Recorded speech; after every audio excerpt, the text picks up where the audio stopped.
us, I think they would abduct Bigfoot also. I think they would have more chance to find Bigfoot than we would with their technology. Seriously, if they can pull people out of their house, right, sleeping next to their wife and abduct somebody, right, they can certainly be over a forest, which you have to look at. There's that triangle over a couple states with a forest where all these people go missing. They might have the technology to zoom in and see what's walking around on the ground and be able to abduct them the same way as they pull, your wife or your friend out of their bed and do the same thing, or off a dock and where Calvin Parker and his friend was abducted. I think they would be able to find Bigfoot certainly better than we could ever find them. Absolutely. Yep. You brought up something about, this is a side note, but we talk about how they come through the walls to abduct people. We're talking about the aliens now.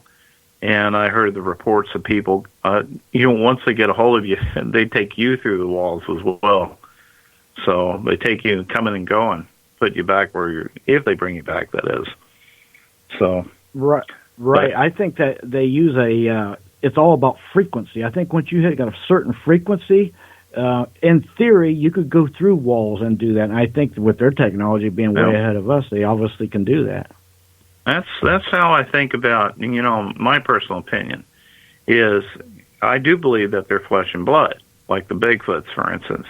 But also they got access to either innately through their DNA or something, or through some technology we're not seeing that allows them to vibrate themselves, just offshoot a little bit out of phase with our stuff, so they can move, they can disappear at times.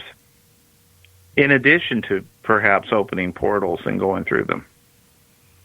Well, that is possible. I mean, how many people actually say they have, how can you say it, off the world experiences where they can go and meditate and go to another plane? I mean, if they're doing that mentally, why can't maybe one of these Bigfoot or all Bigfoot be able to have the capability of doing it physically? I did shamanism for about 6 months. I still practice it, but in training it's all about being able to access that part of upper world or middle world where you're kind of taking a trip and not leaving the farm, but not doing so taking any kind of drugs or anything of that nature.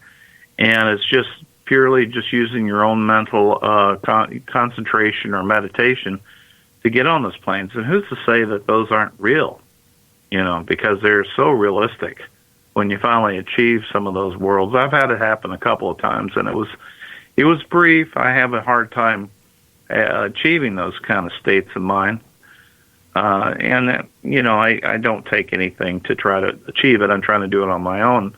But it's very realistic. So the mind cannot seem to fabricate everything that I'm seeing in the state. So it makes you wonder if they're shifting into those things physically. They could. And if humans can do it, then certainly the Bigfoots can do it as well. Well, because there's some documented cases of humans actually shifting and performing stuff like that. The ones that do the Eastern arts, like the Tibetan monks and things, literally have some experiences where they've actually done that. Yeah, I've been in 2 places at one time. Yeah, I know that. I had a psychiatrist on my show back 5 months ago, maybe 6 months ago.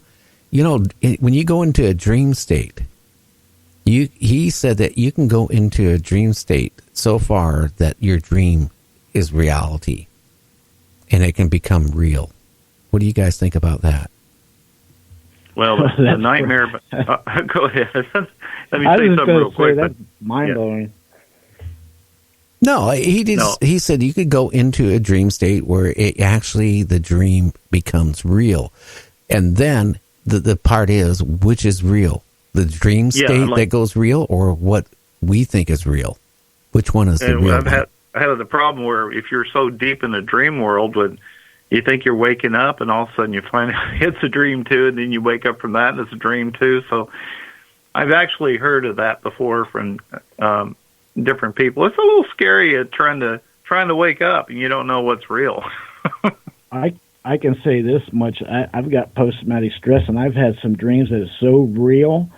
I've been fighting people, got shot with an arrow in my shoulder, went through my shoulder, stuck me against a wagon, and I woke up. I've had to break it off and pull myself out of it in a dream. And I wake up, and I'm telling you what, I'm in dead sweat, looking around for Indians to attack me or be shot or something. Before I realize it, the dream's over. It's like, what is real and what isn't? I'm telling you, I've experienced that stuff, and it's scary stuff. The line between sometimes is blurred. Well, what I'm trying to say is when you go in a dream world so deep, maybe it becomes reality. Maybe the Bigfoots out there, they actually are able not to go in a dream world, but maybe just go in and out of another plane of existence because they have that capability where we have to dream really deep to be able to do it, where they can actually shapeshift or change from being on our plane to another plane. You brought up a good point. You brought up a good point about something, Gary, is about the dream state, because if the Bigfoots can tap into that, I've had the surreal dream before a couple of times, and I couldn't fabricate that on my own, where I'm in the dream state, and all of a sudden, different Bigfoots are communicating with me at full detail and everything. I'm seeing the young ones looking down from aloft, and this is going on for, it seems like, 15 minutes before I wake up. And it's like, maybe that's another way that they perhaps tap into the human consciousness in our dream state to be able to communicate with us, if that's what they're doing to tap into that realm. That is a very good possibility. Yeah. And, maybe they can... when they see us, maybe they have the ability to know what kind of person we are just by our auras or just by looking at us. Maybe they have this ability that they can tell. And maybe that's a good defense mechanism for them. I don't know. We don't know. Well, I just thought of something, okay? If they aren't real, okay, they're not flesh and blood, okay? How did I end up with that dent in my wife's car? How did Helen, who sent me this message today, about a month and a half ago, they went out on their picnic, and all of a sudden rocks started flying from them. They were out in the middle of nowhere. They had to hike into it. Okay, if a Bigfoot aren't real, then how did those rocks go flying? Right, and I will say this much: rock throwing, knocking on wood, and rock clacking. These are all primate things. Primates do those things. I don't know if you all realize that, but these are things that other primates do. No, not exactly not exactly seeing bears throwing rocks. I mean, you're not going to... Or a raccoon. Right. Or something. It's, animals aren't going to throw rocks. That's the bottom line. It has to be a primate or something of a higher order. Yeah. I want that chorus beer they're drinking. I'm going to just throw rocks and chase them away. Yeah. Yeah. But you know what? It's Sharon Day, even when she was on my show, when I interviewed her a few times. I don't know if you guys know who she is. Her and her husband and another friend were out hiking. This is years ago when she was married. And she didn't see the Bigfoot, but rocks were thrown right in front of her. And, she was scared to tell her husband what was going on, and finally told her husband at the time, hey, something's throwing rocks. Yeah, okay, sure, okay, Sharon. But, it's something didn't want them where they were at. I mean, I've heard so many of these reports of either logs being thrown, rocks being thrown, or, the tree knocking, or the grunts, grounds, or the screams. And I'll tell you what, when you hear a Bigfoot scream, go on to YouTube and then type in Bigfoot screams. I guarantee you'll hear some of them. Well, your hair on your arms will stand up. That's what I heard. And I tell you what, it was not a figment of my imagination, and it had to have been created by something that was living. Well, here's another question for you. You ever see the pictures of giant trees stuck in the ground upside down? Have you ever seen those? Yeah, we had a guest on my show. I have a picture of it. I actually witnessed that on the side of the hill up here. It was a tree with the roots, and it was a pretty good-sized tree, about 7-8 inches in diameter, with the top part of it slammed in the ground. And I don't know how deep it was, but the roots are about 15 feet up on this tree, and the roots are just sticking out from the top. Now, why would they do that? I seen that. One of my guests, sent me pictures when he was on my show, about, Bigfoot. He goes, "Did you see, Gary, these pictures of these trees, a whole bunch of them stuck upside down in the ground?" Well, I don't think people would go do that. I don't understand why even Bigfoot would do it unless they're marking its territory. Yeah, right. This was on the side of the hill. A lot of heavy equipment. Yeah. A lot of them are on the side of a hill where humans are, there's no incentive for a human to go on the side of a hill trying to do that. There's no incentive to do that at all. And, of course, the one we found, there was about a 14-inch footprint that was found right next to it, or right near it. Let's say that's dead giveaway. It's probably saying, this is my territory. You don't come past it, or you don't enter it. Could be. Yeah, it could be. Yeah, that makes sense there. I know one thing. If I seen a tree upside down, another one like that, I'd be leery about going too much further in the woods. Yeah.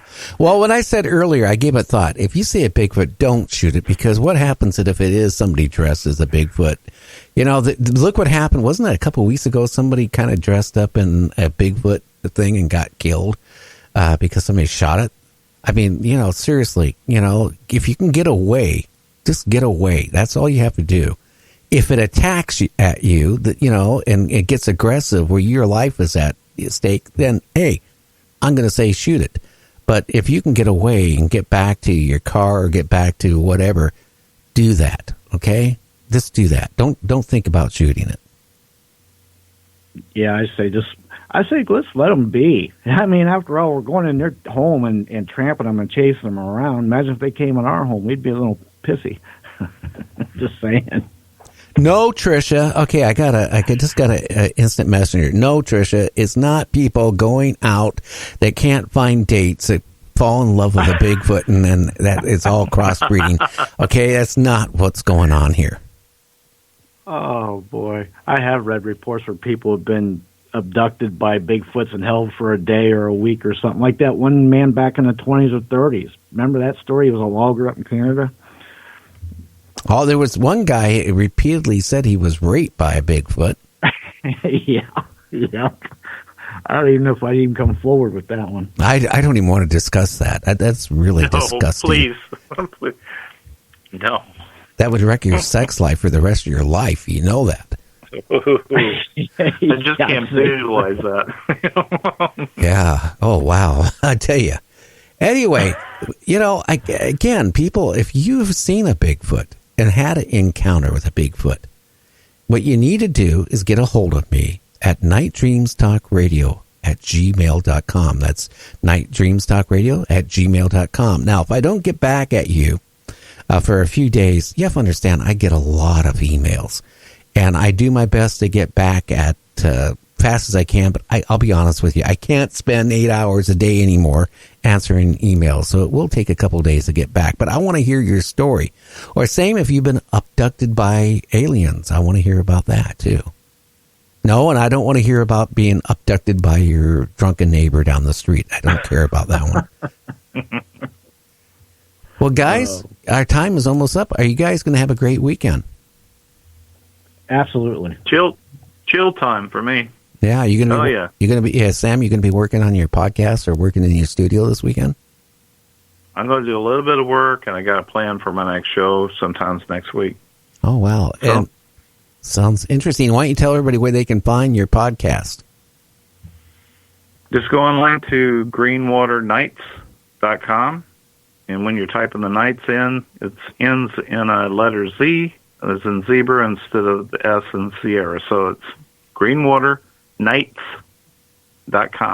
And what hosting company are you using where they can also go there and download the app? For the podcast itself, I'm using Podbean. And so you can go to Podbean and download their app, and you can then once you download it, you can just play it over and over again, or every time he comes out with a new one, you don't have to go hunting for it on the net. James